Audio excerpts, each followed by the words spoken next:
Hello hello Kranthi. Hello hello sir చెప్పండి sir. వినపడుతుందా? Clear గా ఉంది సార్. క్రాంతి. వినపడుతుంది సార్. ఓకే, చూడండి. ఎంతవరకు చెప్పానమ్మా మొన్న? హలో హలో సార్ ఎంతవరకు చెప్పాను సార్ చెప్పండి. మొన్న ఎంతవరకు చెప్పాను? కమిషన్ చెప్పాను కదా. అవును సార్. క్లోజింగ్ స్టాక్ కూడా చెప్పాను, ముగింపు సరుకు కూడా చెప్పాను కదా, క్లోజింగ్ స్టాక్ ఎలా కట్టాలో. చెప్పారు సార్. నెక్స్ట్ ఇది చెప్పాలనుకున్నాం. ఇన్వాయిస్, అది ఇన్వాయిస్ ధర ఇచ్చినప్పుడు సరుకు విలువ ఎలా కట్టాలి? అమ్మా చెప్పు. లోడింగ్ కార్ నుంచి అర్థం కాలేదని చెప్పాం కదా సార్. చెప్పారు. చూడండి, ఇన్వాయిస్ ధరకు సరుకు పంపడం. అక్కడ నుంచి మళ్ళీ చెప్తున్నా చూడండి. ఇన్వాయిస్ ధరకు సరుకు పంపడం. ఇన్వాయిస్ ధరకు సరుకు ఎందుకు పంపుతాడంటే, కొన్ని సందర్భాలలో సరుకు యొక్క అసలు విలువ, సపోజ్ కన్సైనీకి ఒక 10,000 రూపాయలు విలువ సరుకు పంపించాడు అనుకోండి. ఆ 10,000 రూపాయలు కానీ అంతకంటే తక్కువ కానీ అమ్మినట్లయితే కన్సైనీకి ఏమవుతుంది? కన్సైనర్కి నష్టం వస్తుంది. అంతేనా? 10,000 రూపాయలు విలువలు సరుకు పంపించాడు. ఈ 10,000 రూపాయలకు కానీ వ్యాపారం యొక్క ప్రధాన ఉద్దేశం ఏంటి? లాభాలు సంపాదించాలి. కానీ 10,000 రూపాయలు సరుకు 10,000కి అమ్మాడు అనుకోండి, లాభం ఏమి రాదు. ఇంకా అమ్మకం ఖర్చులు కానీ కమిషన్ కానీ ఇవంతా కూడా నష్టం వస్తాయి. అదేవిధంగా అంతకంటే తక్కువ అమ్మాడు, 10,000 రూపాయల కంటే తక్కువ అమ్మాడు అనుకోండి, ఏమవుతుంది? నష్టం అనేది రావడం జరుగుతుంది. ఇట్లా కన్సైనర్ పంపినటువంటి సరుకు అసలు ఖరీదుకు కానీ అంతకంటే తక్కువ కానీ అమ్మినట్లయితే కన్సైనీకి ఏమవుతుందంటే నష్టం అనేది వస్తుంది. ఇలా నష్టాల నుంచి అలా అందుకని ఏం చేస్తాడంటే, ఆ సరుకు యొక్క అసలు ధర ఎంతో కన్సైనీకి తెలియకుండా ఉండడానికి కన్సైనర్ ఏం చేస్తాడంటే, సరుకు యొక్క అసలు ఖరీదు మీద కొంత అదనపు విలువ కలిపి పంపుతాడు. సపోజ్ 10,000 రూపాయల విలువ గల సరుకు ఉంది. ఈ 10,000 రూపాయల విలువ గల సరుకు మీద ఒక 10% లేదా ఒక 20% కలిపి కన్సైన్మెంట్ మీద పంపడం అనేది జరుగుతుంది. అప్పుడు 10,000 రూపాయల మీద ఒక 20% కలిపాడు అనుకోండి, అప్పుడు ఎంత అవుతుందంటే 2,000 అవుతుంది. 10 + 2,000 12,000. అంటే ఈ అంటే అదనంగా కలిపింది 2,000. మొత్తం ఎంత అవుతుందంటే 12,000 అవుతుంది. కన్సైనరు పంపినటువంటి ఈ 12,000 రూపాయలు విలువ గల సరుకుని అందులో కన్సైని కొంచెం తగ్గించి అమ్మినా సరే కన్సైనర్కి నష్టం అనేది ఏమీ ఉండదు. ఎందుకంటే దాని యొక్క యాక్చువల్ కాస్ట్ 10,000, బట్ అతను ఏం చేశాడు? 20% యాడ్ చేసి అదనపు విలువతో పంపించాడు. అప్పుడు ఎంత అయింది? దాని విలువ 12,000 అయింది. ఈ 12,000 కంటే ఎంత తక్కువ అంటే 10,000 రూపాయల వరకు, 12,000 కంటే 11,000కి అమ్మినా, 10,500కి అమ్మినా, 11,500కి అమ్మినా ఆ సరుకు యొక్క అసలు ధర కంటే ఎంతైనా సరే ఎక్కువకే అమ్మినట్టు. అందువలన కన్సైనరు నష్టపోయేటువంటి అవకాశం అనేది ఏమీ ఉండదు. అందుచేత సరుకు యొక్క అసలు ఖరీదు కంటే, సరుకు యొక్క ఒరిజినల్ కాస్ట్ లేదా కాస్ట్ ప్రైస్, కొన్న ఖరీదు కంటే కొంత అదనపు విలువను కలిపి కన్సైనీకి పంపడం అనేది జరుగుతుంది. ఇన్వాయిస్ ధరకు దాన్ని ఏమనిపిస్తామంటే ఇన్వాయిస్ ధర అంటాం. అసలు ఖరీదుకి కొంత అదనపు విలువను కలిపి కన్సైనీకి సరుకు పంపిస్తాడు. అలా పంపించేటువంటి విలువని ఏమనిపిస్తామంటే ఇన్వాయిస్ ధర అంటాం.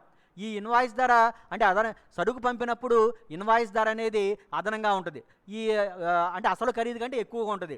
ఇన్వాయిస్ ధరకు అసలు ధరకు మధ్య ఉండేటువంటి వ్యత్యాసాన్ని ఏమనిపిస్తామంటే లోడింగ్ అంటాం. సరుకు యొక్క ఇన్వాయిస్ ధరకు తర్వాత అసలు ధరకు మధ్య ఉండేటువంటి వ్యత్యాసాన్ని ఏమనిపిస్తారంటే లోడింగ్ అంటాం. Loading is equal to invoice ధర మైనస్ కొన్న ధర లేదా అసలు ధర. ఐపీ అంటే ఇన్వాయిస్ ప్రైస్, సిపి అంటేనే కాస్ట్ ప్రైస్, కొన్న ధర. ఇన్వాయిస్ ధర మైనస్ కొన్న ధర, దాన్ని లోడింగ్ అంటాం. ఈ లోడింగ్ అనేది ఎన్ని రకాలుగా ఉంటుందంటే, వివిధ రకాలుగా ఇన్వాయిస్ ధరను ఇచ్చినప్పుడు లోడింగ్ను లెక్కించడం. వివిధ రకాలుగా ఇన్వాయిస్ ధర ఇచ్చినప్పుడు లోడింగ్ని లెక్కించడం. మనకి 4 రకాలుగా ఇస్తాడు. లోడింగ్ని లెక్కించడం అనేది మనకి 4 రకాలుగా ఇవ్వడం అనేది జరుగుతుంది. మొదటిది ఏంటంటే, కొన్న ధర ఇచ్చి ఇన్వాయిస్ ధరను కొన్న ధరపై కొంత శాతంగా నిర్ణయించినప్పుడు.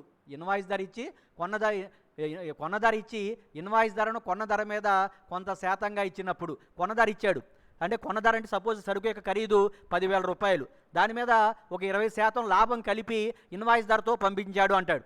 కొన్న ఖరీదు 10,000 రూపాయలు, దాని మీద ఒక 20% లాభం కలిపి ఇన్వాయిస్ ధరతో కన్సైనీకి పంపించాడని చెప్తాడు. అప్పుడు కొన్న ఖరీదు ఇచ్చాడు, మనం ఇన్వాయిస్ ధర కట్టాలి. ఇన్వాయిస్ ధర వచ్చిన తర్వాత మాత్రమే మనం లోడింగ్ని లెక్కించడం జరుగుతుంది. Loading is equal to invoice ధర మైనస్ కొన్న ధర. మనకి కొన్న ధర ఇచ్చాడు 20,000 రూపాయలు, దాని మీద ఒక 20% అదనంగా కలిపాడు. 10,000 మీద 20% అదనంగా కలిపితే ఎంత వస్తుంది? 2,000 వస్తుంది. అంటే ఇన్వాయిస్ ధర ఎంత అవుతుందంటే 10,000 ప్లస్ 2,000 12,000 ఇన్వాయిస్ ధర అవుతుంది. ఇన్వాయిస్ ధర మైనస్ కొన్న ధర, ఇన్వాయిస్ ధరలోంచి కొన్న ధర 10,000 తీసేయండి. తీసేస్తే లోడింగ్ ఎంత వస్తుందంటే 2,000 వస్తుంది. అర్థమైందా జాహ్నవి? జాహ్నవి హలో జాహ్నవి సార్ జాహ్నవి జాహ్నవి జాహ్నవి అర్థమైందా? అర్థమైంది. ఇప్పుడు లోడింగ్ అంటే ఏమి లేదమ్మా, కొన్న ఖరీదు అదే మనం 10,000 రూపాయలు విలువ సరుకుని కన్సైనికి 10,000కే పంపినట్లయితే, అంతకంటే తక్కువ ధరకు అమ్మినట్లయితే కన్సైనికి నష్టం అనేది వస్తుంది. అందువలన కన్సైనార్ ఏం చేస్తాడంటే సరుకు యొక్క అసలు ఖరీదు కన్సైనీకి తెలియకుండా ఉండటానికి అసలు ఖరీదు కంటే కొంత అదనపు విలువను కలిపి కన్సైనీకి పంపడం జరుగుతుంది. ఇలా కలిపేటువంటి అదనపు విలువనే మనం ఏమని పిలుస్తామంటే లోడింగ్ అంటాం. లోడింగ్ ఫార్ములా ఏంటంటే loading is equal to invoice ధర మైనస్ కొన్న ధర. ఇప్పుడు సపోజ్ 10,000 రూపాయలు విలువ గల సరుకు ఉంది, దాని మీద 2,000 రూపాయలు కలిపి పంపించాడు. దాన్ని ఏమంటాం మనం? 10,000 ప్లస్ 2,000 కలిపిన ధరను ఏమంటాం? 10,000 ప్లస్ 2,000 కలిపిన ధరను ఏమంటాం? మాట్లాడాలి. 10,000 ప్లస్ 2,000 కలిపిన ధరను ఏమంటామమ్మా? Jahnavi hello hello sir 10,000 plus 2,000 కలిపిన ధరను ఏమంటాం? ఇన్వాయిస్. ఎస్, ఇన్వాయిస్ ధర అంటాం. అసలు ఆ సరుకు యొక్క అసలు ధర ఎంత? 10,000. 10,000. ఈ మనకి లోడింగ్ కావాలంటే ఏం చేయాలి? లోడింగ్ కావాలంటే ఏం చేయాలి? ఇంకా 10% కలపాలి. కలిపి పంపించేసాం మనం. కలిపి పంపిస్తే 12,000 అయింది. 12,000 ఇన్వాయిస్ ధర. 12,000 ఇన్వాయిస్ ధర అన్నారు. అసలు ధర ఎంత అన్నారు? 10,000 అన్నారు. లోడింగ్ అంటే లోడింగ్ అంటే ఏమో వస్తుంది? ఎట్లా వస్తుంది లోడింగ్? ఇన్వాయిస్ ధర మైనస్ కొన్న ధర అంటే 12,000 minus 10,000 that is equal to 10,000. 12,000 minus 10,000 2,000 sir. 2,000 loading అంటే అది. అంటే మనం కొన్న ఖరీదు కంటే ఎంత ఎక్కువ విలువకైతే కలిపి పంపిస్తామో దానిని లోడింగ్ అంటాం. ఫార్ములా ప్రకారం నేర్చుకోవాలంటే loading is equal to invoice ధర మైనస్ కొన్న ధర. సరే sir. Loading is equal to invoice ధర మైనస్ కొన్న ధర. ఇది 4 రకాలుగా ఉంటుంది. మొదటి పద్ధతి కొన్న ఖరీదు ఇచ్చి ఇన్వాయిస్ ధరను కొన్న ఖరీదు మీద కొంత శాతంగా నిర్ణయించడం. అట్లాంటప్పుడు ఇన్వాయిస్ ధర ఈజ్ ఈక్వల్ టు కొన్న ధర ఇంటూ 100 ప్లస్ ఇచ్చిన లాభ శాతము. 10% ఇచ్చాడనుకో 10 వేస్తాం. 10/100. ఇన్వాయిస్ ధర ఈజ్ ఈక్వల్ టు కొన్న ధర ఇంటూ 100 ప్లస్ ఇచ్చిన లాభ శాతము బై 100. రెండోది ఏంటంటే ఇన్వాయిస్ ధరనిచ్చి దానిని కొన్న ఖరీదు మీద కొంత శాతంగా నిర్ణయించినప్పుడు. మొదటిదేమో కొన్న ఖరీదు ఇస్తాడు, మనం ఇన్వాయిస్ ధర కట్టాలి. రెండోది ఇన్వాయిస్ ధర ఇస్తాడు, మనం కొన్న ఖరీదు కట్టాలి. రెండోది ఇన్వాయిస్ ధర వాడే ఇస్తాడు, దాన్ని కొన్న ఖరీదు కట్టాలి. కట్టి ఆ రెండింటి మధ్య తేడా వస్తే తెలుసుకుంటే మనకు లోడింగ్ వస్తుంది. కొన్న ఖరీదు ఇన్వాయిస్ ధర ఇచ్చేటప్పుడు కొన్న ఖరీదు కనుక్కోవాలి. క్రాంతి హలో క్రాంతి హలో క్రాంతి చెప్పండి సార్. అర్థమవుతుందా? అర్థమవుతుంది సార్. రెండోది ఇన్వాయిస్ ధర ఇచ్చి దానిని కొన్న ధర మీద కొంత శాతంగా నిర్ణయించమన్నప్పుడు ఇన్వాయిస్ ధర ఇక్కడ ఇచ్చేస్తాడు, మనం కొన్న ఖరీదు కట్టాలి. కొన్న ఖరీదు ఈజ్ ఈక్వల్ టు ఇన్వాయిస్ ధర ఇంటూ 100/100 ప్లస్ లాభ శాతము.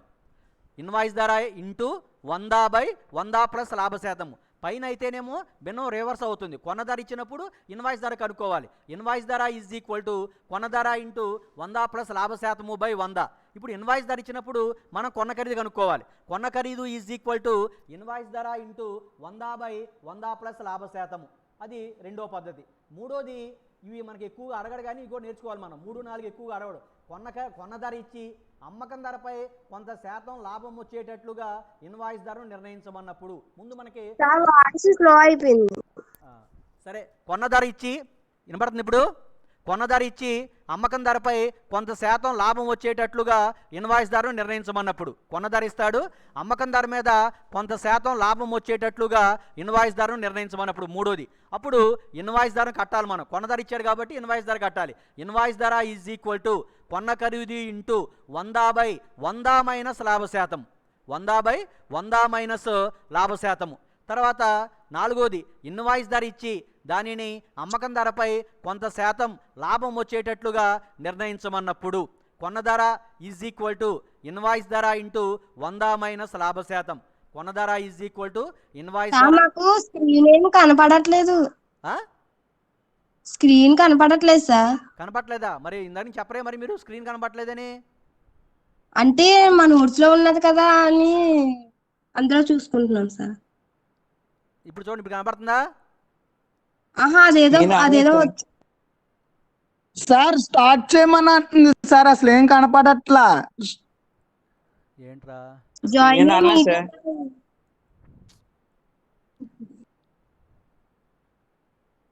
సేల్ ఆఫ్ గోల్డ్ యాడ్స్ సేలా అది వస్తుందా మీకు? ఉంది సార్, అలా అయ్యే కనపడుతున్నాయి సార్. రేట్ టు అనాలిసిస్ అయ్యే కనపడుతున్నాయి సార్. సరే సరే చూద్దాం.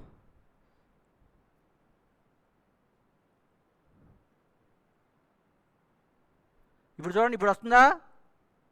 హలో సార్ రావట్లేదు సార్. సరే సరే, ఒకసారి లైన్లో ఉండండి.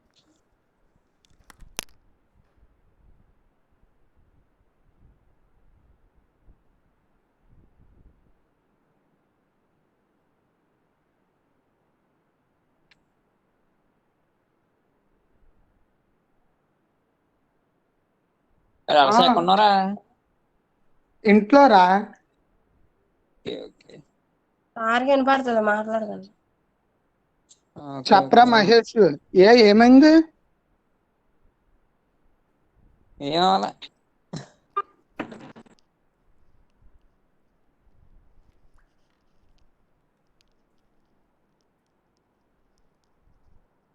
హలో హలో, సార్ ఏం కనపడుతుంది మీ స్క్రీన్ మీద? జాయిన్ ఏ మీటింగ్ మీ పేరు వచ్చింది సార్, దాని కింద ఏదో వచ్చింది. 10 AM 11. ఇది కనపట్లేదంట మనకి స్క్రీన్. సార్ షెడ్యూల్ వచ్చింది సార్. అదే కంగారు పడుకో,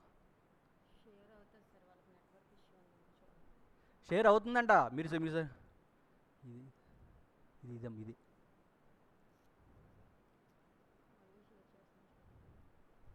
ఇప్పుడు వస్తుందా? హలో, మొత్తానికి పోయింది సార్. అప్పుడు వచ్చింది సార్. సరే సరే, ఓకే. ఇప్పుడు ఏం చేస్తాం మనం 4వ పాయింట్ నేర్చుకున్నాం. ఇన్వాయిస్ ధర ఇచ్చి, అదేనగా అవును సార్. ఇన్వాయిస్ ధరని ఇచ్చి దానిని అమ్మకం ధర మీద కొంత శాతం లాభం వచ్చేటట్లుగా నిర్ణయించమన్నప్పుడు, 4 ఇన్వాయిస్ ధరని ఇచ్చి దానిని అమ్మకం ధర మీద కొంత శాతం లాభం వచ్చేటట్లుగా నిర్ణయించమన్నప్పుడు అనేది మనం చూస్తున్నాం.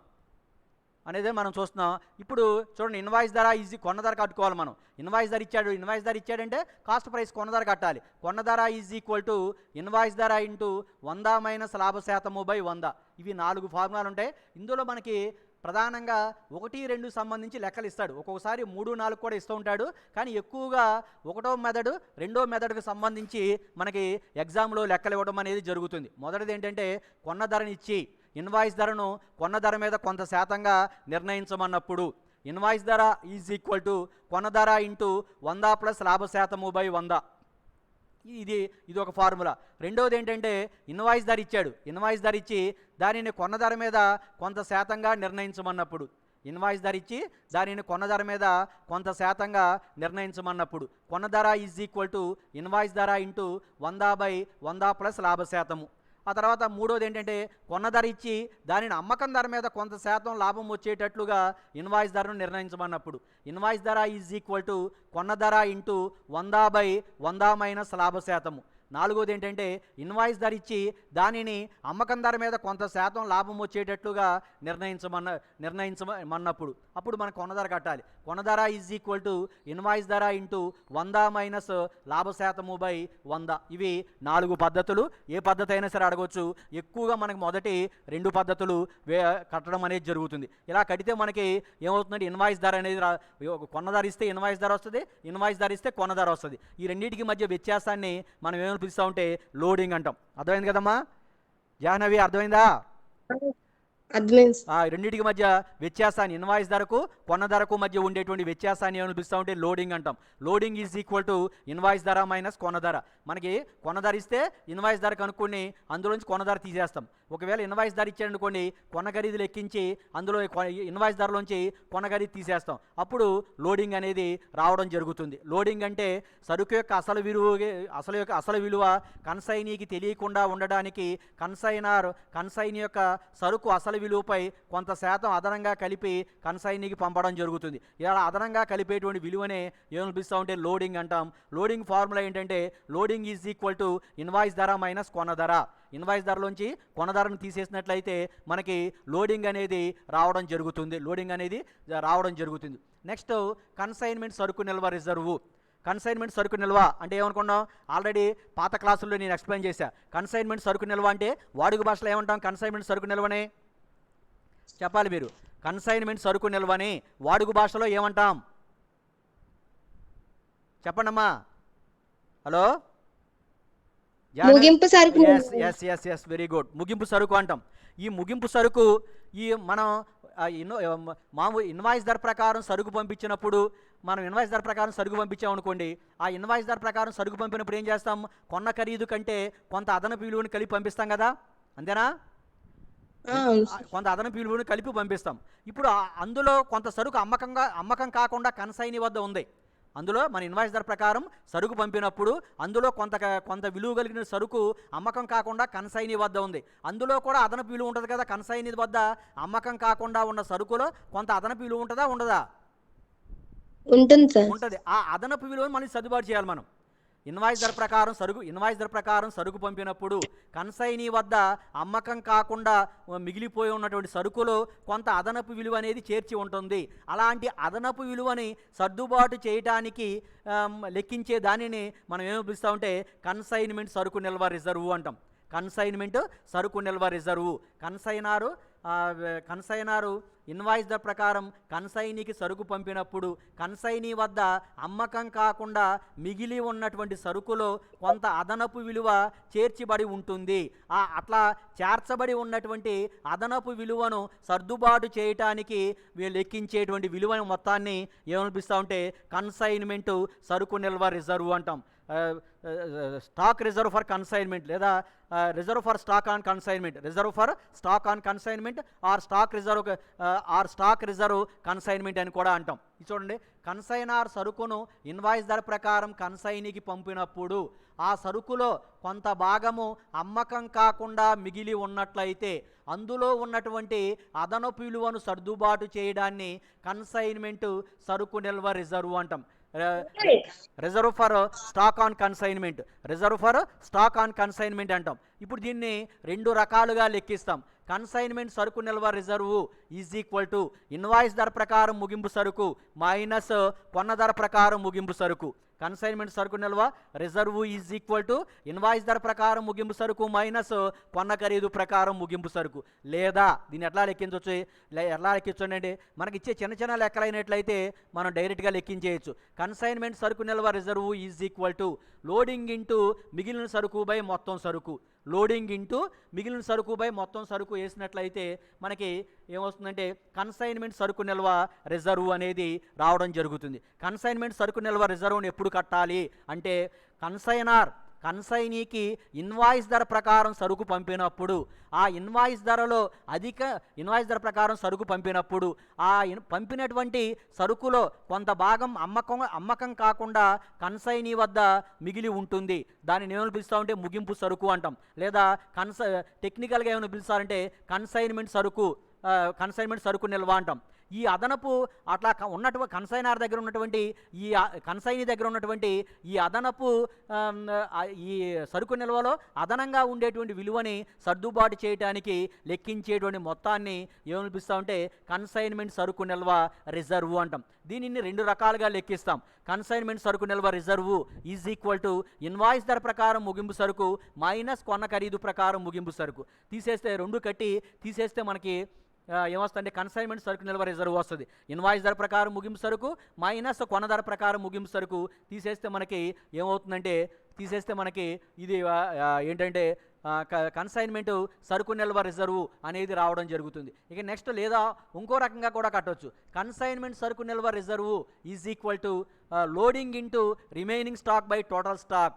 లోడింగ్ ఇంటూ మిగిలిన సరుకు బై మొత్తం సరుకు. ఈ రెండు ఫార్ములాలో ఏది వేసి కట్టినా సరే మనకి ఒకే విలువ రావడం అనేది జరుగుతుంది. అది కన్సైన్మెంటు సరుకు నిల్వ విలువను లెక్కించడం. ఇక నెక్స్ట్ మరొక కాన్సెప్ట్ ఏంటంటే సరుకు నష్టం. కన్సైనీకి సరుకు పంపినప్పుడు ఆ సరుకు రవాణాలో ఉన్నప్పుడు కానీ లేదా సరుకు కన్సైనీకి చేరిన తరువాత కానీ నష్టం సంభవిస్తుంది. కన్సైనీకి సరుకు పంపుతాడు. ఆ సరుకు రవాణాలో ఉన్నప్పుడు కానీ ట్రాన్స్పోర్ట్ చేసినప్పుడు కానీ లేదా గూడ్స్ సరుకు అనేది కన్సైనీకి చేరిన తర్వాత కానీ ఏమవుతుందంటే ఆ సరుకు మీద నష్టం అనేది సంభవించవచ్చు. దానికి నష్టం సంభవించవచ్చు. నష్టం యొక్క నేచర్ ఆఫ్ ద లాస్ను బట్టి నష్టాన్ని ఇన్ని రకాలుగా వర్గీకరిస్తాం అంటే 2 types, 2 రకాలుగా వర్గీకరిస్తాం. Based on the nature of the losses divide into 2 types. One is normal loss and the other is abnormal loss. One is normal loss and the other is abnormal loss. Normal loss అంటేనేమో సాధారణ నష్టం, abnormal loss అంటేనేమో అసాధారణ నష్టం. మొదటిది normal loss, సాధారణ నష్టం అంటే సరుకుకు ఉండేటువంటి సహజ సిద్ధమైనటువంటి స్వభావం వలన నష్టాన్ని నివారించడానికి వీలు లేకపోవడం వలన సంభవించే నష్టాన్ని సాధారణ నష్టం అంటాం. సరుకుకు ఉండేటువంటి సహజ సిద్ధమైన స్వభావం వలన నష్టాన్ని నివారించడానికి వీలు లేకపోవడం వలన సంభవించే నష్టాన్ని సాధారణ నష్టం అని అంటారు. సరుకుకు ఉండేటువంటి సహజ సిద్ధమైనటువంటి స్వభావం వలన కానీ నష్టాన్ని నివారించడానికి వీలు లేకపోవడం వలన సంభవించేటువంటి నష్టాన్ని ఏమని పిలుస్తామంటే సాధారణ నష్టము అంటాం. సాధారణ నష్టానికి ఉదాహరణ ఏంటంటే బొగ్గుని మనం ట్రాన్స్పోర్ట్ చేసేటప్పుడు లారీల్లో కానీ లేదా వ్యాగన్ల ద్వారా కానీ బొగ్గుని ఒక చోట నుంచి మరొక చోటకి మనం ట్రాన్స్పోర్ట్ చేసేటప్పుడు ఏమవుతుందంటే బొగ్గు గాలికి చిన్న చిన్న నుసిగా లేదా రేణువులుగా ఎగిరిపోవటం అనేది జరుగుతుంది. బొగ్గును మనం ట్రాన్స్పోర్ట్ చేసేటప్పుడు లారీల్లో కానీ వ్యాగన్స్లో కానీ లేదా రైల్వే ద్వారా కానీ ట్రాన్స్పోర్ట్ చేసేటప్పుడు ఈ వేగానికి ఏమవుతుందంటే బొగ్గు మీద ఉండేటువంటి పై పొర నుసి అనేది క్రమేపీ గాలికి ఎగిరిపోవడం అనేది జరుగుతుంది. అది సాధారణ నష్టంగా పరిగణిస్తారు. రెండోది ఏంటంటే పేపాల నుండి ఆయిల్ లీక్ కావడం. ఈ పెట్రోల్ కానీ లేదా మంచి నూనె కానీ లేదా కొబ్బరి నూనె కానీ ఇట్లాంటి నూనెలని ఏం చేస్తారంటే పెద్ద పెద్ద పేపాల ద్వారా ఒక చోట నుంచి మరొక చోటకి లారీలలో కానీ వ్యాగన్లలో కానీ ట్రాన్స్పోర్ట్ చేయడం అనేది జరుగుతుంది. ఇట్లా ట్రాన్స్పోర్ట్ చేసేటువంటి క్రమంలో పేపాలను పైనుంచి కిందకి దింపడం కానీ లేదా కింద నుంచి పైకి లోడింగ్ చేయడం వల్ల కానీ అక్కడక్కడ చిన్న సన్నని లీకేజ్, పేపాలకి చిన్న లీకేజ్ ఏర్పడి ఆయిల్ క్రమేపీ తగ్గిపోవడం అనేది జరుగుతుంది. అందులో సపోజ్ మనం ఒక 1000 లీటర్ల ఆయిల్ పీపాన్ని పంపించామనుకోండి, కన్సైనీకి చేరే నాటికి అందులో 1 లీటరో 2 లీటర్లో ఎంతో కొంత ఏమవుతుందంటే తరుగు అనేది రావడం జరుగుతుంది. అదేవిధంగా బొగ్గుని ట్రాన్స్పోర్ట్ చేస్తున్నాం. ఒక 100 టన్నుల బొగ్గుని వ్యాగన్ల ద్వారా మనం ట్రాన్స్పోర్ట్ చేస్తున్నట్లయితే గాలికి పైపొర ఎగిరిపోవడం మూలంగా అందులో కొంత 2 లేదా 3, 4, 5 టన్నులు ఇట్లా తరుగుదల అనేది వస్తుంది. వీటిని మనం నివారించడం అనేది సాధ్యం కాదు. అట్లా బొగ్గు యొక్క పైపొర నుసి రూపంలో ఎగిరిపోవడం అనేది, తర్వాత పేపాల నుంచి ఆయిల్ అనేది లీకు కావడం, తర్వాత నెక్స్ట్ మూడోది ఏంటంటే పెట్రోల్ని మనం బండిని ఒక ట్యాంక్ నిండా పెట్రోల్ కొట్టించి ఎండలో పెట్టామనుకోండి, ఒక రోజంతా ఎండలో పెడితే ఆ సాయంత్రానికి ఏమవుతుందంటే పెట్రోల్ ఎండకి ఆవిరైపోయి అందులో ఉండాల్సిన పరిమాణం కంటే ఎంతో కొంత తక్కువ పరిమాణం అనేది తగ్గిపోతుంది. ఇట్లాంటి నష్టాలని ఏమనిపిస్తామంటే సాధారణ నష్టం అంటాం. సరుకుకు ఉండేటువంటి సహజ సిద్ధమైనటువంటి స్వభావం వలన నష్టాన్ని నివారించడానికి వీలు లేకపోవడం వలన సంభవించే నష్టాన్ని సాధారణ నష్టం అంటాం. సరుకుకు ఉండేటువంటి సహజ సిద్ధమైనటువంటి స్వభావం వలన నష్టాన్ని నివారించడానికి వీలు లేకపోవడం వలన సంభవించేటువంటి నష్టాన్ని ఏమని పిలుస్తామంటే సాధారణ నష్టము అని చెప్పడం జరుగుతుంది. సాధారణ నష్టానికి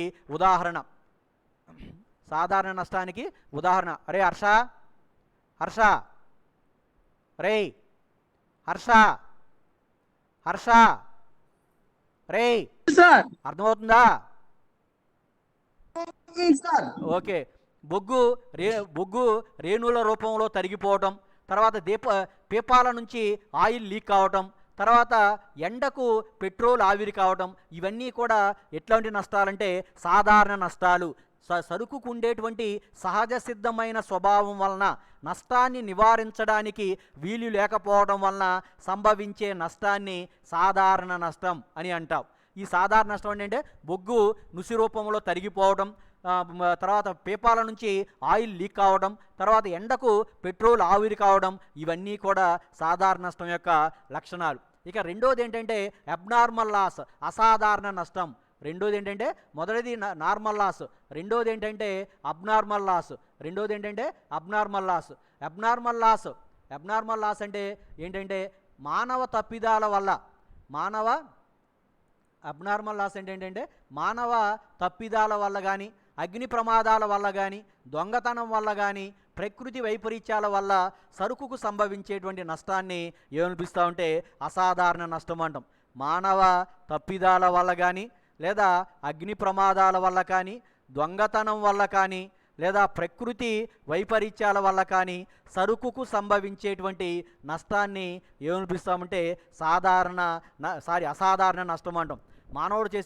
మనుషులు చేసేటువంటి తప్పుల వల్ల, లేదా అగ్ని ప్రమాదాల వల్ల, లేదా దొంగతనాల వల్ల, ప్రకృతి వైపరీత్యాలు అంటే వరదలు రావడం వల్ల కానీ, భూకంపాలు రావడం వల్ల కానీ, ఇట్లాంటి కారణాల వల్ల సరుకుకు సంభవించేటువంటి నష్టాన్ని ఏమనిపిస్తామంటే అసాధారణ నష్టం అంటాం, అబ్నార్మల్ లాస్ అంటాం. Due to human mistakes or fire accidents or theft or natural calamities, వీటి వలన సరుకుకు సంభవించేటువంటి నష్టాన్ని ఏమనిపిస్తూ ఉంటే అబ్నార్మల్ లాస్ అని చెప్పి పిలవడం జరుగుతుంది. సాధారణ నష్టము మరియు అబ్నార్మల్ లాస్, అసాధారణ నష్టానికి మధ్య ఉండేటువంటి తేడాలు.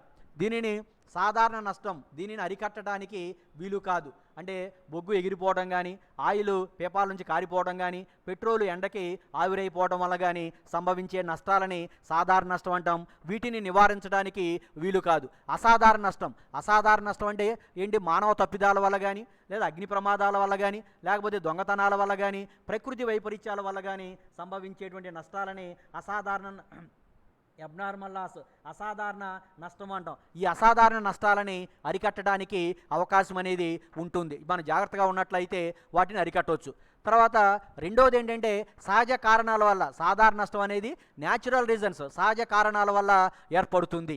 ఈ అసాధారణ నష్టం భౌతిక కారణాల వల్ల ఏర్పడుతుంది, ఫిజికల్ రీజన్స్ వల్ల ఏర్పడుతుంది. మానవ తప్పిదాల వల్ల కానీ, అగ్ని ప్రమాదాల వల్ల కానీ, దొంగతనాల వల్ల కానీ, లేదా ప్రకృతి వైపరీత్యాల వల్ల కానీ నష్టం సంభవించినట్లయితే అట్లాంటి నష్టాన్ని ఏమనిపిస్తామంటే అసాధారణ నష్టం అంటాం.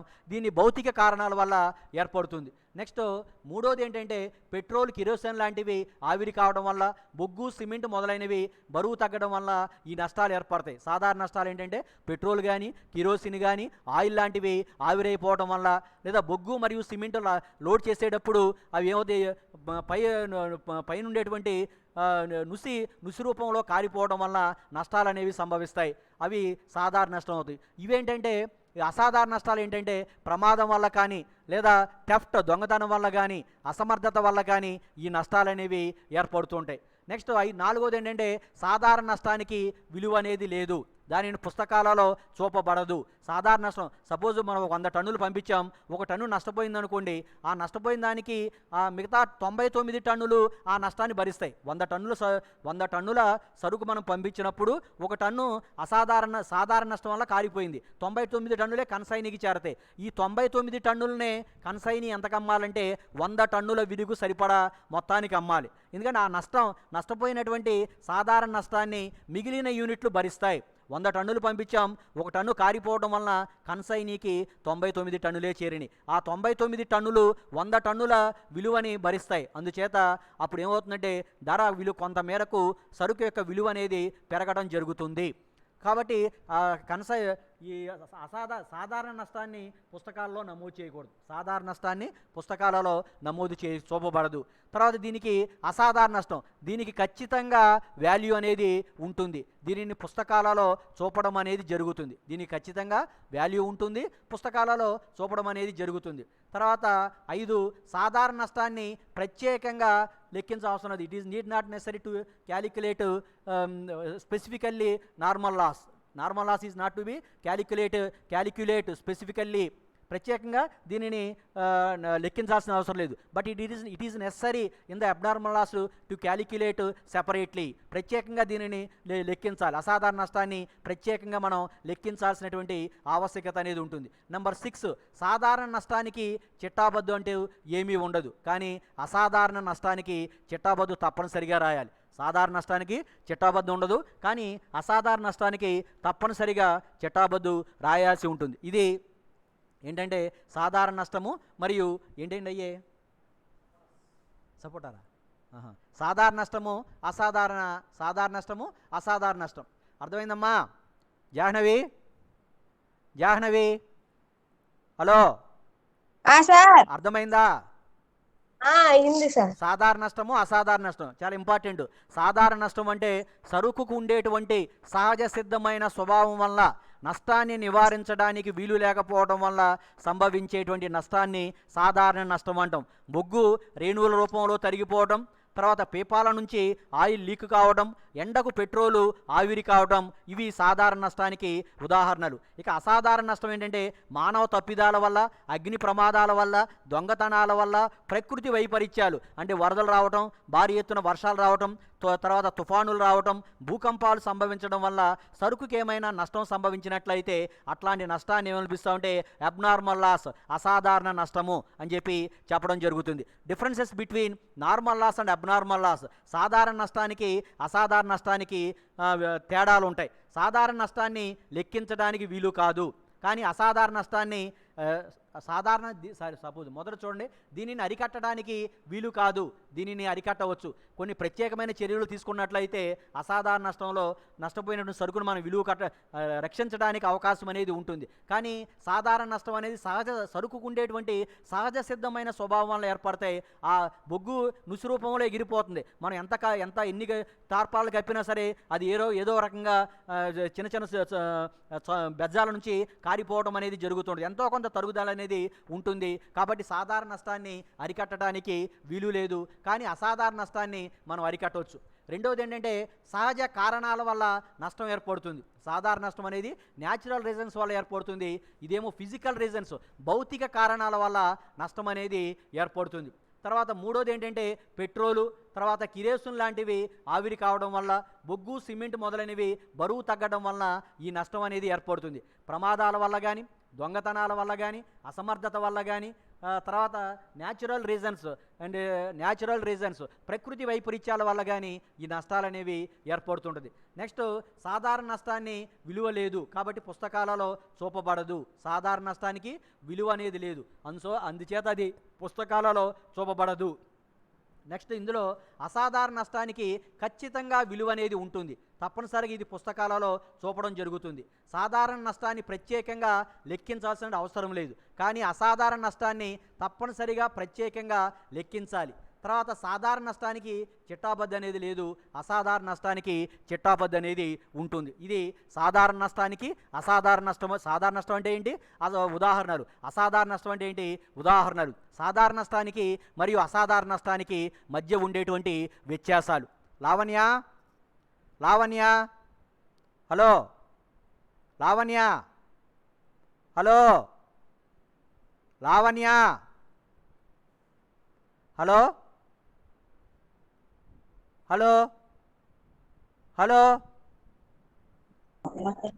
సార్ అర్థమవుతుందా?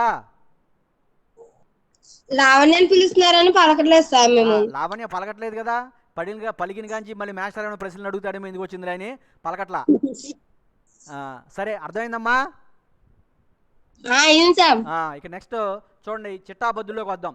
కన్సైనార్ పుస్తకాలలో చిట్టాబద్దులు, నమూనా చిట్టాబద్దులు. కన్సైనార్ పుస్తకాల్లో నమూనా చిట్టాబద్దులు ఉంటాయి, తర్వాత కన్సైనార్ పుస్తకాల్లో నమూనా ఆవర్జా ఖాతాలు ఉంటాయి. అదేవిధంగా కన్సైనీ పుస్తకాలలో నమూనా చిట్టాబద్దులు ఉంటాయి మరియు కన్సైనీ పుస్తకాలలో నమూనా ఆవర్జా. కన్సైనీ పుస్తకాల్లో ఒక ఖాతా మాత్రమే వేస్తాం, కన్సైనార్ పుస్తకాల్లో మాత్రం 3 ఖాతాలు వేయాల్సి ఉంటుంది. అవి చూద్దాం. మొదటిది కన్సైనార్ పుస్తకాల్లో చిట్టాబద్దులు. ఇవి జాగ్రత్తగా చదవాలి. మీరు ఇంటర్మీడియట్లో మేబీ మీరు చదివి ఉంటారు, అయినా సరే ఇప్పుడు మళ్ళీ బాగా చదవాలి. చిట్టాబద్దులు బాగా వస్తేనే మనకు లెక్కలు వస్తాయి. కన్సైన్మెంట్పై సరుకు పంపినప్పుడు కన్సైన్మెంట్ ఖాతా అనేది నామమాత్రపు ఖాతా. కన్సైన్మెంట్ ఖాతా అనేది నామమాత్రపు ఖాతా.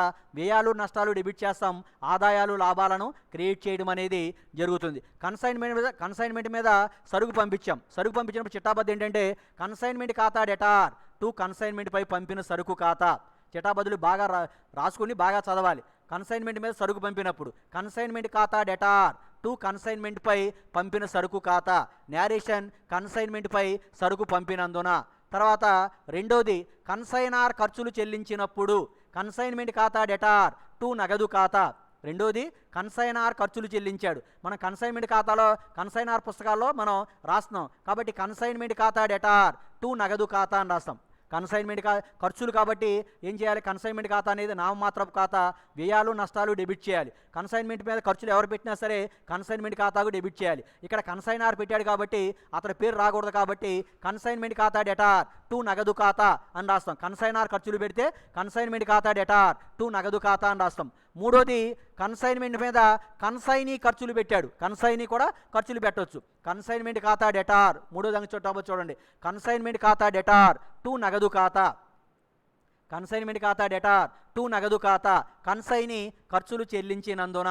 నెక్స్ట్ నెంబర్ 4, కన్సైనీ నుండి అడ్వాన్స్ వచ్చినప్పుడు. కన్సైనీ నుంచి అడ్వాన్స్ వచ్చింది. మన అడ్వాన్స్ వచ్చినప్పుడు అది నగదు రూపంలో రావచ్చు, చెక్కు రూపంలో రావచ్చు, బిల్లు రూపంలో కూడా రావచ్చు. నగదు రూపంలో వస్తే నగదు ఖాతా డెటార్ అంటాం. చెక్కు రూపంలో వచ్చిందనుకోండి బ్యాంక్ ఖాతా డెటార్ అంటాం. బిల్లు రూపంలో వచ్చిందనుకోండి వసూలు బిల్లు ఖాతా డెటార్. ఏ రూపంలో వస్తే అది ఆ ఖాతా డెటార్ టు కన్సైనీ ఖాతా అని రాస్తాం. నగదు రూపంలో వస్తే నగదు ఖాతా డెటార్ టు కన్సైనీ ఖాతా అని రాస్తాం. చెక్కు రూపంలో వస్తే బ్యాంక్ ఖాతా డెటార్ టు కన్సైనీ ఖాతా అని రాస్తాం. వసూలు బిల్లు రూపంలో వస్తే వసూలు బిల్లు ఖాతా డెటార్ టు కన్సైనీ ఖాతా అని రాస్తాం. రాసి అడ్వాన్సుగా నగదు ఆర్ బ్యాంక్ ఆర్ బిల్లు వచ్చినందున. అడ్వాన్సుగా నగదు ఆర్ బ్యాంక్ ఆర్ బిల్లు వచ్చినందున. నెక్స్ట్ 5.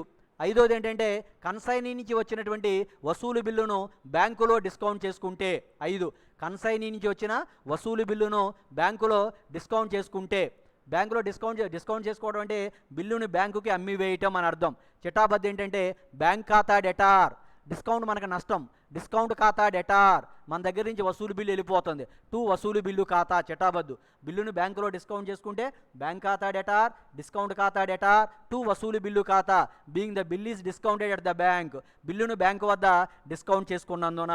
2 డెబిట్లు ఉన్నాయి కాబట్టి డెబిట్లో 2 మొత్తాలు వస్తాయి. ఈ 2 కలిపి క్రెడిట్లో మనం నమోదు చేయాల్సినటువంటి ఆవశ్యకత అనేది ఉంటుంది. నెక్స్ట్ 6వది కన్సైనీ సరుకు అమ్మినప్పుడు.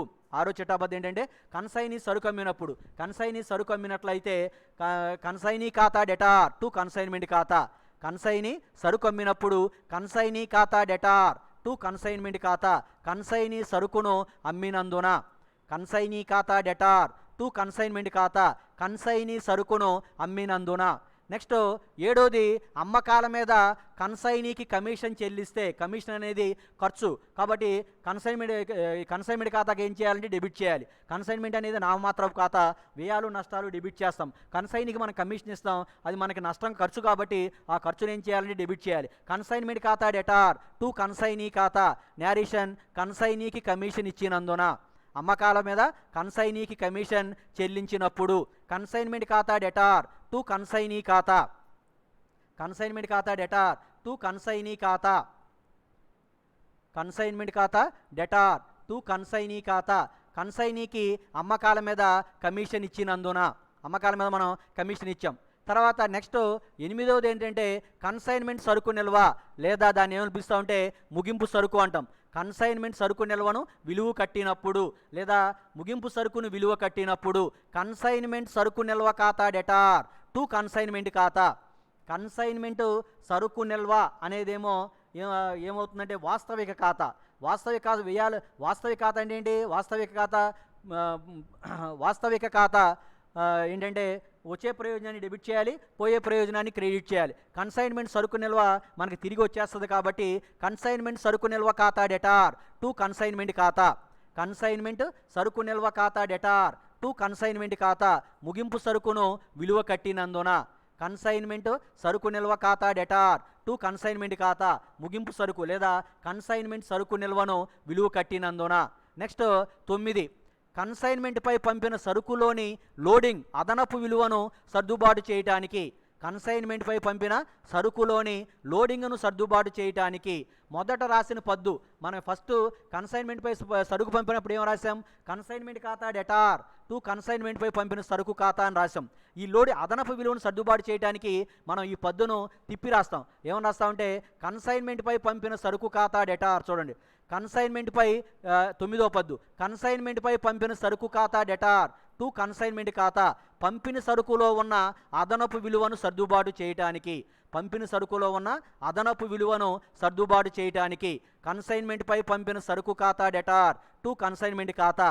అదే మొదటి చిట్టాబద్ద అయితే ఏం రాసాం? కన్సైన్మెంట్ ఖాతా డెటార్ టు కన్సైన్మెంట్ పై పంపిన సరుకు ఖాతా అని రాసాం. అది సరుకు విలువ పంపినప్పుడు అందులో ఉండేటువంటి ఓవర్ వాల్యూ లోడింగ్ను సర్దుబాటు చేయడానికి 1వ చిట్టాబద్దును తిరిగి రాయాలి. కన్సైన్మెంట్ పై పంపిన సరుకు ఖాతా డెటార్ టు కన్సైన్మెంట్ ఖాతా.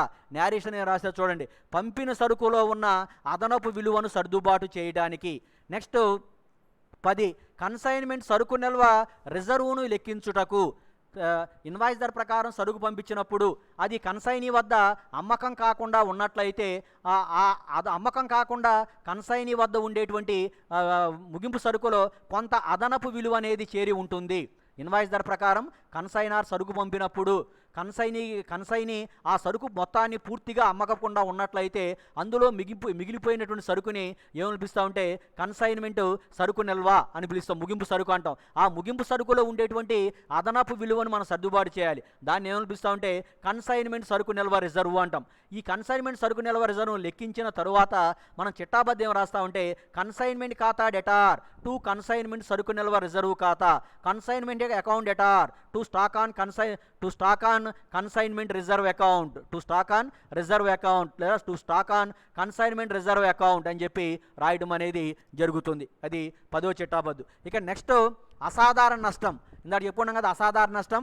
అసాధారణ నష్టాన్ని లెక్కించినప్పుడు అసాధారణ నష్టాన్ని ఏం చేయాలంటే కన్సైన్మెంట్ ఖాతాకు డెబిట్ చేయాలి. కన్సైన్మెంట్ ఖాతాకు డెబిట్ చేయాలి. అసాధారణ నష్టం ఖాతా డెటార్ అసాధారణ నష్టాన్ని కన్సైన్మెంట్ ఖాతాకు క్రెడిట్ చేయాలి. అసాధారణ నష్టాన్ని లెక్కించి కన్సైన్మెంట్ ఖాతాకు క్రెడిట్ చేయాలి. అసాధారణ నష్టం ఖాతా డెటార్ టు కన్సైన్మెంట్ ఖాతా, కన్సైన్మెంట్ ఖాతాలో బై అసాధారణ నష్టం అని చెప్పి రాయడం జరుగుతుంది. బై అసాధారణ నష్టం అని చెప్పి రాయడం అనేది జరుగుతుంది. ఇక నెక్స్ట్ 12, అసాధారణ నష్టాన్ని బీమా చేసినప్పుడు నష్టపరిహారం బీమా కంపెనీ చెల్లిస్తే రావలసిన బీమా క్లెయిమ్ ఖాతా డెటార్ టు కన్సైన్మెంట్ ఖాతా. ఇది కూడా క్రెడిట్ చేస్తాం. బీమా కంపెనీ నుంచి మనకేమైనా క్లెయిమ్ వచ్చినట్లయితే దానిని కూడా కన్సైన్మెంట్ ఖాతాలో బై బీమా క్లెయిముల ఖాతా అని రాస్తాం. రావలసిన బీమా క్లెయిముల ఖాతా డెటార్ టు కన్సైన్మెంట్ ఖాతా అని చెప్పి కన్సైన్మెంట్ ఖాతాలో క్రెడిట్ చేయడం అనేది జరుగుతుంది. తర్వాత 13, అసాధారణ నష్టంలో కొంత భాగాన్ని మాత్రమే బీమా కంపెనీ చెల్లిస్తే అసాధారణ నష్టం ఖాతా డెటార్, రావలసిన బీమా క్లెయిమ్ ఖాతా డెటార్ టు కన్సైన్మెంట్ ఖాతా. అసాధారణ నష్టంలో కొంత భాగాన్ని మాత్రమే బీమా కంపెనీ చెల్లిస్తే మనం 10,000 రూపాయల విలువ సరుకుని మనం బీమా చేసాం, అందులో సరుకు నష్టపోయాం, బీమా కంపెనీ విలువ కట్టి అందులో ఒక 5,000 రూపాయలు మాత్రమే చెల్లించింది అనుకోండి, మిగతా 5,000 రూపాయలు అసాధారణ నష్టం అవుతుంది. 5,000 రూపాయలు అసాధారణ నష్టం ఖాతా డెటార్ 5,000, బీమా క్లెయిమ్ ఖాతా డెటార్ 5,000, టు కన్సైన్మెంట్ ఖాతా 10,000 అని చెప్పి చిట్టాబద్దు రాయడం అనేది జరుగుతుంది. ఇక next last but not the least, consignment లాభాన్ని లాభ నష్టాల ఖాతాకు మళ్లించినప్పుడు కన్సైన్మెంట్ ఖాతా వేసాం, అందులో మనకు లాభం వచ్చిందనుకోండి, ఆ లాభాన్ని ఏం చేస్తామంటే లాభ నష్టాల ఖాతాకు మళ్లించాలి. కన్సైన్మెంట్ ఖాతా డెటార్ టు లాభ నష్టాల ఖాతా అని రాస్తాం. కన్సైన్మెంట్ ఖాతా డెటార్ టు లాభ నష్టాల ఖాతా అని రాస్తాం. ఒకవేళ నష్టం వచ్చిందనుకోండి తిప్పి రాస్తాం పద్దుని. లాభ నష్టాల ఖాతా డెటార్ టు కన్సైన్మెంట్ ఖాతా. లాభం అయితేనేమో డెబిట్ వైపు వస్తుంది, నష్టం అయితేనేమో క్రెడిట్ వైపు వస్తుంది. డెబిట్ వైపున వచ్చినట్లయితే కన్సైన్మెంట్ ఖాతా డెటార్ టు లాభ నష్టాల ఖాతా అని రాస్తాం, నష్టం అయితే క్రెడిట్ వైపున వస్తుంది. లాభ నష్టాల ఖాతా డెటార్ టు కన్సైన్మెంట్ ఖాతా అని రాయడం జరుగుతుంది. ఇక నెక్స్ట్ 15, కన్సైనీ నుంచి రావాల్సిన మొత్తం వచ్చినప్పుడు నగదు వస్తే నగదు ఖాతా డెటార్ టు కన్సైనీ ఖాతా అని రాస్తాం. చెక్ వస్తే బ్యాంక్ ఖాతా డెటార్ టు కన్సైనీ ఖాతా అని రాస్తాం. ఒకవేళ బిల్లు వచ్చిందనుకోండి వసూలు బిల్లు ఖాతా డెటార్ టు కన్సైనీ ఖాతా అని రాస్తాం. కన్సైనీ నుంచి రావాల్సిన మొత్తానికి కన్సైనర్కి నగదు రావచ్చు, లేదా చెక్కు రావచ్చు, లేదా బిల్లు రావచ్చు. నగదు వస్తే నగదు ఖాతా డెటార్ టు కన్సైనీ ఖాతా, చెక్ వచ్చిందనుకోండి బ్యాంక్ ఖాతా డెటార్ టు కన్సైనీ ఖాతా, బిల్లు వచ్చిందనుకోండి వసూలు బిల్లు ఖాతా డెటార్ టు కన్సైనీ ఖాతా అని చెప్పి రాయడం జరుగుతుంది. ఇక లాస్ట్ చిట్టాబద్దు ఏంటంటే కన్సైన్మెంట్పై పంపిన సరుకుని వర్తకపు ఖాతాకు మళ్లించినందుకు. లాస్ట్ చిట్టాబద్దు కన్సైన్మెంట్పై పంపిన సరుకును వర్తకపు ఖాతాకు మళ్లించినందుకు.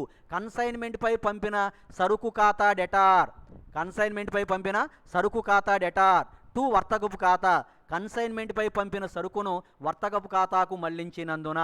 కన్సైన్మెంట్పై పంపిన సరుకు ఖాతా డెటార్ టు వర్తకపు ఖాతా, కన్సైన్మెంట్పై పంపిన సరుకును వర్తకపు ఖాతాకు మళ్లించినందున. ఇవి ఈ 16 చిట్టాబద్దులు. ఇంకేమైనా ఉంటే లెక్కలు బట్టి ఇంకేమైనా అవసరమైతే మనకి వస్తూ ఉంటాయి. సహజంగా వచ్చేటువంటి చిట్టాబద్దులు ఇవి, సహజంగా వచ్చే చిట్టాబద్దులు. ఇక ఇది చిట్టాబద్దులు అయిపోయిన తర్వాత, చిట్టాబద్దులు రాసిన తర్వాత మనం ఏం చేస్తామంటే కన్సైనార్ పుస్తకాలలో ఆవర్జా ఖాతాలు నమూనా, ఆ కన్సైనార్ పుస్తకాల్లో ఆవర్జా ఖాతాలు ఎలా ఉంటాయో నమూనా. ఫస్ట్ ఈ ఖాతాలు చదువుకున్నా సరే మనకి చిట్టాబద్దులు వచ్చేస్తాయి. సపోజ్ డెబిట్ వైపున దీనికి చిట్టాబద్దు కావాలి, కన్సైన్మెంట్పై పంపిన సరుకు ఖాతాకు చిట్టాబద్దు కావాలి అంటే ఫస్ట్ కన్సైన్మెంట్ ఖాతా డెటార్ టు కన్సైన్మెంట్పై పంపిన సరుకు ఖాతా. ఇది దేనికంటే కన్సైన్మెంట్పై సరుకు పంపినందున. రెండోది కన్సైన్మెంట్ ఖాతా డెటార్ టు నగదు ఖాతా, కన్సైనార్ ఖర్చులు చెల్లించినందున. మూడోది కన్సైనీ ఖర్చులకి కన్సైన్మెంట్ ఖాతా డెటార్ టు కన్సైనీ ఖాతా, కన్సైనీ ఖర్చులు చెల్లించినందున. నాలుగోది కన్సైనీ ఖాతా, కన్సైనీ కమిషన్, కన్సైన్మెంట్ ఖాతా డెటార్ టు కన్సైనీ ఖాతా, కన్సైనీ కమిషన్. తర్వాత ఏం రాస్తామంటే అమ్మకాలకు రాస్తాం. ఒకవేళ ఇన్వాయిస్ ధర ప్రకారం పంపితే లోడింగ్ రాస్తాం. కన్సైన్మెంట్పై పంపిన సరుకు ఖాతా డెటార్ టు కన్సైన్మెంట్ ఖాతా. క్రెడిట్ వైపు ఉన్న వాటికి చిట్టాబద్దు కావాలంటే ఈ క్రెడిట్ వైపు ఉన్న వాటిని డెబిట్ చేయాలి. ముందు క్రెడిట్ వైపు ఉన్న వాటిని డెబిట్ చేసి హెడ్డింగ్ని క్రెడిట్ చేయాలి. కన్సైన్మెంట్పై పంపిన సరుకు ఖాతా డెటార్ టు కన్సైన్మెంట్ ఖాతా. అదేవిధంగా అమ్మకాలకి కన్సైనీ ఖాతా డెటార్ టు కన్సైన్మెంట్ ఖాతా. అదేవిధంగా అసాధారణ నష్టం ఖాతా డెటార్ టు కన్సైన్మెంట్ ఖాతా. నెక్స్ట్ ముగింపు సరుకు కన్సైన్మెంట్ సరుకు నిల్వ ఖాతా డెటార్ టు కన్సైన్మెంట్ ఖాతా. బ్రాకెట్లో ముగింపు సరుకు అని రాసా, క్లోజింగ్ స్టాక్. దాని ఒరిజినల్గా ఏమనిపిస్తారంటే